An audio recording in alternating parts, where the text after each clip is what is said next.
আজ ১০ই মহররম, পবিত্র আশুরা।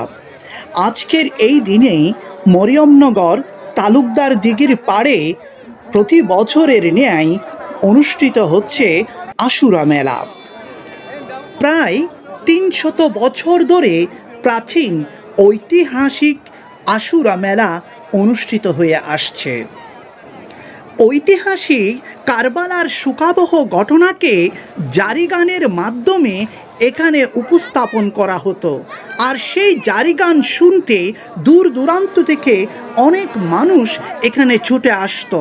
আর সেই জারিগানের আসরকে কেন্দ্র করে মূলত মেলার আয়োজন করত।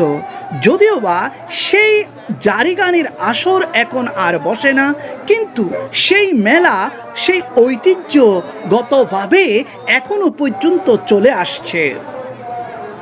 প্রায় ৪০০ বছর আগে সম্রাট শায়েস্তা খান এই দিঘির পাড়ে রাজবাড়ি ও মসজিদ নির্মাণ করেছিলেন, যার ধ্বংসাবশেষ এখনও মেলার ঐতিহাসিক গুরুত্ব বহন করে। এই আশুরা মেলা আমার প্রিয় মরিয়মনগরের শত শত বছরের ঐতিহ্য, যা আমার গর্ব, অহংকার এবং ঐতিহ্যের।